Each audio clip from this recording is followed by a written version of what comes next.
मेरे प्यारे मित्रों, नमस्कार। जय मसीह। आप सब कैसे हो?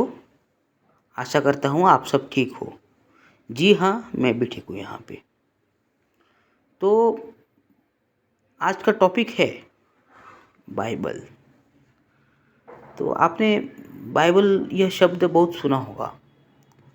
मैं कोई नया शब्द आपके लिए नहीं बता दूँ। जो मसीही है यहाँ पे मुझे सुनते हैं, और जो गैर मसीही भी है, उन लोगों ने बाइबल के बारे में सुना होगा। तो बाइबल के बारे में लोग ये सुनते और समझते हैं कि बाइबल ये ईसाइयों का एक पवित्र ग्रंथ है। तो जी हाँ, बाइबल क्रिश्चियन लोगों का, मसीही लोगों का एक पवित्र ग्रंथ है। तो आज हम बाइबल के बारे में कुछ जानेंगे और समझेंगे। ये बाइबल है क्या? बाइबल ये शब्द जो है, ये इंग्लिश ट्रांसलेशन है ग्रीक वर्ड का बिबिलिया। बिबिलिया जो है, ये जो वर्ड है, ये ग्रीक वर्ड है। इससे बाइबल इंग्लिश ट्रांसलेशन आया है। सो इसका मतलब होता है the holy book. The holy book. The holy book means Bible, बिबिलिया, बिबिलोस। ओके, लैटिन में बिबिलोस। बिबिलिया is a Greek book. Greek meaning of Bible, Greek word है वो। तो इसके बारे में हम समझे तो हम आगे चलते हैं कि बाइबल जो है सिर्फ ईसाइयों के लिए नहीं है। बाइबल जो होता है ये यहूदियों का भी एक किताब है, और इस सामर्थ्यंस रिलीजन जो है मिडिल ईस्ट में, उनका भी एक किताब है। तो बाइबल जो होता है ये ओल्ड टेस्टामेंट और न्यू टेस्टामेंट में गिना गया है। ओके, ओल्ड टेस्टामेंट जो होता है ये यहूदियों का होता है, यहूदियों का नियम है। जो न्यू टेस्टामेंट होता है वो मसीहों का है। मसीही लोग दोनों को मानते हैं, यहूदी लोग सिर्फ ओल्ड टेस्टामेंट को मानते हैं। तो बाइबल जो है ये 3 भाषा में लिखा गया है। बाइबल का जो पहला किताब जो है तोरा, तनाक, ये हिब्रू में लिखे हैं। कुछ किताबें जो है वो अरेबिक लैंग्वेज में लिखे हैं, और जो न्यू टेस्टामेंट है वो ग्रीक लैंग्वेज में लिखा है, यूनानी भाषा में। तो इस 3 भाषा में बाइबल लिखे गए हैं। बाइबल की किताबें लिखे गए थे। बाइबल जो है ये मोजेस, बाइबल का जो पहला किताब है ये तोरा है, और तोरा को मोजेस ने लिखा है। तोरा को मोजेस ने लिखा। तोरा ये यहूदियों का किताब है, जो ईसाई लोग पहले 5 किताबों में इसको डिवाइड कर चुके हैं। तो तोरा वॉज रिटन बाय मोजेस, और ये 1500 BC में लिखा गया है। करीबन 1500 BC में मूसा जो था, मूसा के द्वारा लिखा गया था 1500 BC।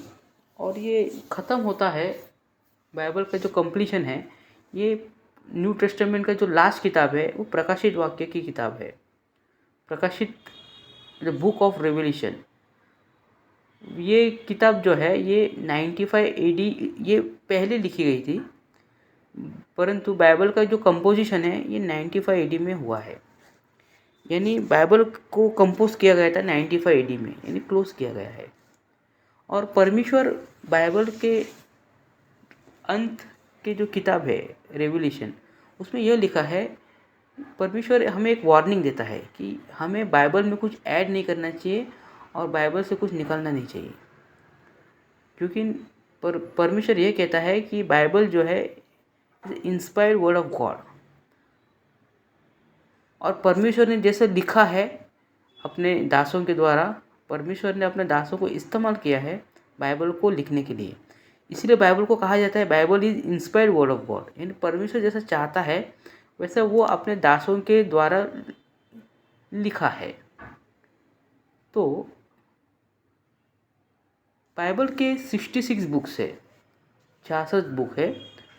और बाइबल जो है किंग जेम्स वर्जन जो है ये ज़्यादा पढ़ा जाता है।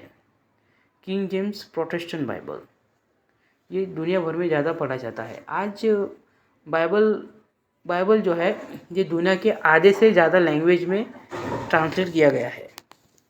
जैसे कि ये 100 से भी ज़्यादा लैंग्वेजों में ट्रांसलेट किया गया है।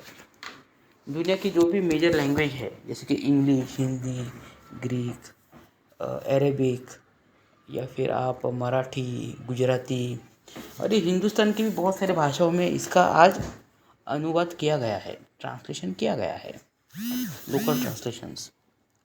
तो बाइबल ये किताब जो है ये दुनिया भर में सबसे ज़्यादा पढ़ी लिखी गई है और इसके करीबन 500 कॉपीज़ है, 500 करोड़ कॉपीज़ है। यानी दुनिया में जो है करीबन 700 लोग रहते हैं, तो 500 कॉपीज़ जो है वो बाइबल के बनाए गए हैं। Bible is a best selling publication of all time. Bible को बताया जाता है कि ये दुनिया का, अब दुनिया जब से बनी है तब तक ये सबसे ज़्यादा सेल किया हुआ और पब्लिश किया हुआ किताब है। उसका रिकॉर्ड किसी ने तोड़ा नहीं है अब तक। बाइबल के 500 कॉपीज़ बने हैं, 500 copies. Bible is divided into 2 section, old testament and new testament. Bible के 2 ट्रांसलेशंस हैं, एक फॉर्मल होता है और एक डायनामिक होता है। अच्छा, आप सोचे रहेंगे फॉर्मल क्या होता है और एक डायनामिक क्या होता है। तो बात यह है, फॉर्मल यानी जैसा ओरिजिनल लैंग्वेज में लिखा है वैसा ही उसको ट्रांसलेट किया जाता है। जैसे कि बाइबल हिब्रू में लिखा है, अरेबिक में लिखा है, ग्रीक में लिखा है, तो जैसा लिखा है वैसे ही उसको ट्रांसलेट किया गया है, ओके, विदाउट एनी चेंज। उसको हम फॉर्मल कहते हैं। और वो होता है किंग जेम्स बाइबल। तो किंग जेम्स बाइबल जो होता है ये फॉर्मल ट्रांसलेशन है और ये सबसे ज़्यादा पढ़ा जाता है दुनिया भर में। ये किंग जेम्स इंग्लिश बाइबल उसको बोलते हैं। ये करीबन मिडिवल 16th सेंचुरी में इसको ट्रांसलेट किया गया था और यही सबसे ज़्यादा ट्रांसलेशन जो है ये बाइबल स्टडी के लिए इसको ज़्यादा देखा जाता है, क्योंकि जैसा इसको फॉर्मल बोला जाता है। फॉर्मल ट्रांसलेशन मतलब जैसा है वैसा इसको ट्रांसलेट किया गया है। तो किंग जेम्स से हम मोस्टली बाइबल स्टडी डिबेट्स को हम ज़्यादा देखते हैं, ज़्यादा उसको रेफ़र करते हैं। तो दूसरा ट्रांसलेशन होता है ओरिजिनल डायनामिक ट्रांसलेशन। अच्छा, ये डायनामिक क्या होता है? तो डायनामिक ये होता है कि डायनामिक में कभी कभी कुछ शब्द होते हैं वो चर्चेज अपने हिसाब से चेंज करते हैं, उसको ट्रांसलेट करते हैं। कुछ वर्ड्स ऐसे हैं कि चर्च को जैसा लगता है अपनी टीचिंग के द्वारा वैसा वो उसको ट्रांसलेट करता है, उसको वो कहते हैं डायनामिक ट्रांसलेशन। यानी जो बाइबल का जो ओरिजिनल मीनिंग है वो चेंज हो जाता है उससे उसको डायनामिक कहा जाता है। It's not a formal, it's a dynamic. यानी चर्च ने अपने हिसाब से उसको ट्रांसलेट किया है जैसा वो सोचते हैं। जैसे कि हम देखते हैं कि एडवेंटिस्ट का बाइबल अलग है, मॉर्मन का बाइबल अलग है, जेहोवास विटनेसेस का बाइबल अलग है, रोमन कैथोलिक चर्च का बाइबल अलग है, प्रोटेस्टेंट का बाइबल अलग है। तो बाइबल चर्चेस के द्वारा डिवाइड किए गए हैं, कोई फॉर्मल है तो कोई डायनामिक है। डायनामिक यानी जिसको जैसा चाहिए वैसे उसने ट्रांसलेट किया है अपने लैंग्वेज में, अपने हिसाब से, अपने अंडरस्टैंडिंग में उसको ट्रांसलेट किया है। तो चर्च जैसा सोचता है, वैसा विचार रखता है, वैसा उसको ट्रांसलेट किया जाता है, उसको हम डायनामिक कहते हैं। तो जैसे मैं कहा कि ये इतनी बड़ी फास्टेस्ट सेलिंग किताब है, इसके 500 करोड़ कॉपीज़ बने हैं और दुनिया के आधे से भी ज़्यादा लैंग्वेजेस में इसको ट्रांसलेट किया गया है और 100 मेजर लैंग्वेजेस में तो ये अवेलेबल है, कभी भी कहीं भी। उससे भी ज़्यादा लैंग्वेज में इसको ट्रांसलेट किया गया है। बाइबल, जैसे मैंने कहा, बाइबल किताब है। बाइबल हमें स्टोरीज कहता है अपने प्रॉफिट के बारे में। आदम और हवा के, हमारे जो पहले माता पिता थे, उनके बारे में कुछ कहानियाँ हैं कि वो उनकी उत्पत्ति कैसे हुई, मनुष्य की, ये दुनिया की उत्पत्ति कैसे हुई, इसके बारे में बाइबल हमें कहता है। परमेश्वर कौन है, बाइबल हमें इसके बारे में भी कहता है। और दुनिया का पहला पाप कैसा आया इस दुनिया में, इसके बारे में भी परमेश्वर हमें बाइबल में लिखा है। तो बाइबल से हम इस चीज़ को जान लेते हैं। बाइबल से हम परमेश्वर के नियम पढ़ते हैं। बाइबल में कहानियाँ हैं, बाइबल में कुछ कविताएं भी हैं और बाइबल में कुछ प्रोफेसीज है जो पूरी हुई है और कुछ होने वाली है। बाइबल हमें अंत के दिनों के बारे में भी हमें चेतावनी देता रहता है दुनिया को। बाइबल हमें पाप के बारे में कहता है कि पाप से पाप पाप से ये दुनिया महाभयंकर संकट में है। परमेश्वर पाप से नफरत करता है। बाइबल ये कहती है पाप जो है हमें परमेश्वर से दूर करता है और पाप की वजह से इस दुनिया पे संकट आते हैं, आपके और हमारे जीवन में संकट आते हैं।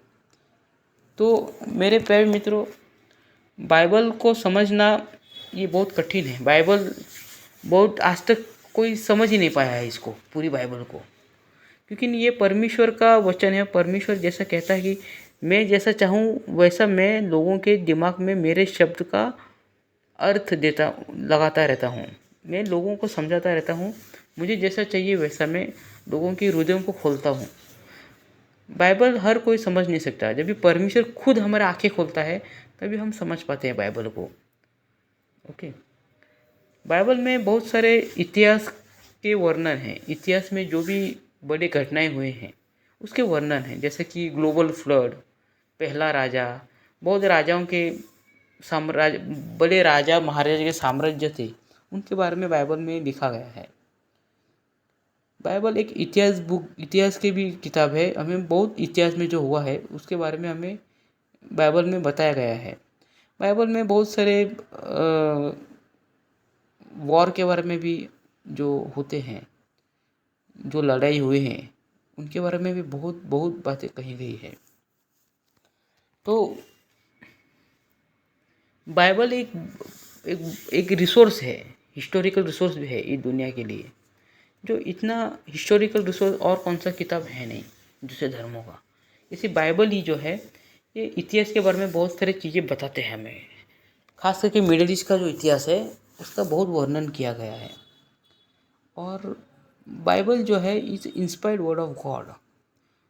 परमेश्वर ने इंसान को इस्तेमाल किया है, जैसा हम इसके बारे में पहला भी जान चुके हैं। तो बाइबल की जो न्यू टेस्टामेंट है उसमें गॉस्पल्स होते हैं, एक्ट्स है, 21 लेटर्स है, 21 लेटर्स है एंड रेवलेशंस है। गॉस्पल 4 है, Matthew, Mark, Luke and John. Then Acts है, एक्ट्स यानी जो जीसस के जो अपोस्टल्स थे, यीशु मसीह के जो शिष्य थे, वो मरने के बाद वो उनके बारे में उनका क्या हुआ क्या नहीं हुआ, उसने उन लोगों ने कैसा परमेश्वर के बारे में दुनिया को गए कहाँ, और वो जो फर्स्ट सेंचुरी का जो हिस्ट्री है, वो मसीह लोग एक दूसरे से कैसे रहते थे, नियम क्या हमें पालने हैं, वो सब एक्ट्स में दिया गए हैं।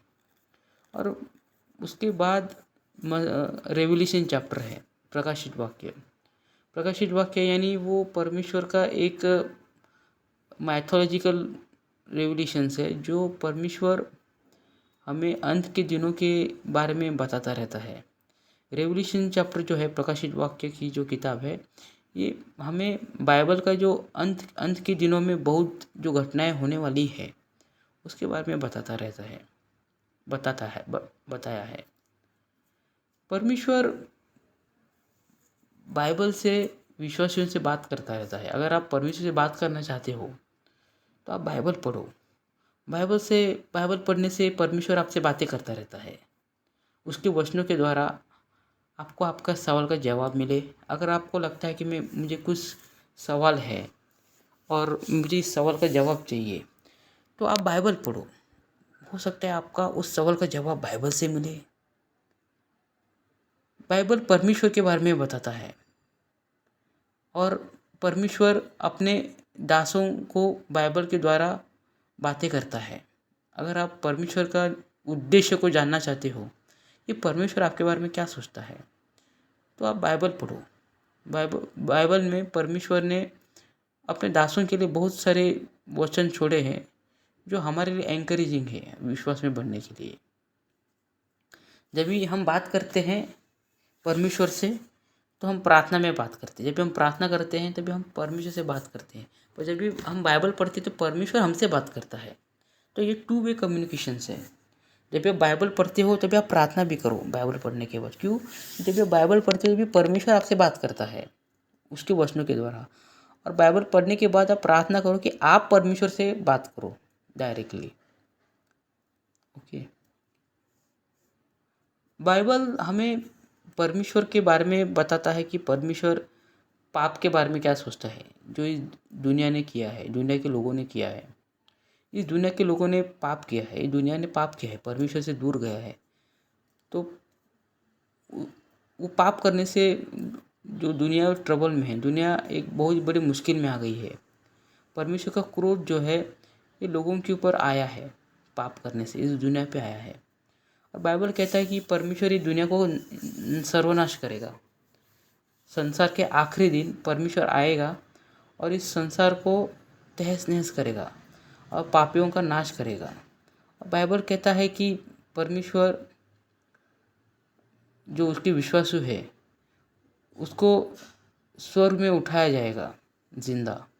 इसको हम रैप्चर कहते हैं। Rapture is a event that God decides for us. So Bible में परमेश्वर एक हमें होप है। बाइबल एक होप है दुनिया के लिए कि वो जो संकट में है, पाप करने से जो संकट में फंसा है, उससे वो कैसे बाहर निकले। बाइबल हमें इंसान कैसा पाप में गिरा और यीशु क्रिस्ट के बारे में भी हमें बहुत कहता है। Yishu Christ is a saviour. Jesus Yishu Masih जो है, हम बाइबल के बारे में उनके सुनते हैं। Is a saviour for us. उसने पाप पे विजय पाया। शैतान के बारे में लिखा है, उसने शैतान को हराया और हमें शैतान की गुलामगिरी से बाहर निकाला, ये हमें कहता है। तो Bible is all full book और इसमें हमें उसके बारे में बोलना ये बहुत लिमिटेड है। मैं बहुत टाइम लगेगा, पर आज का जो हम डिस्कशन किया है, मेरे ख्याल से अगर ये बहुत काफ़ी है आपको थोड़ा सा नॉलेज के लिए, कि थोड़ा नॉलेज आया होगा, थोड़ा अंडरस्टैंडिंग आई होगी आपको आज के प्रोग्राम से। तो मैं आशा करता हूँ कि आप इस प्रोग्राम से आशीषित हुए होंगे और आपके जीवन में, मसीह जीवन में आप आगे बढ़ोगे, ये मैं प्रार्थना करता हूँ। और आप मेरे लिए भी प्रार्थना करना, हम सब के लिए। तो यहाँ ही हम रुकते हैं। जय मसीह। अगले कार्यक्रम में मिलते हैं। Thank you, thank you, thank you very much.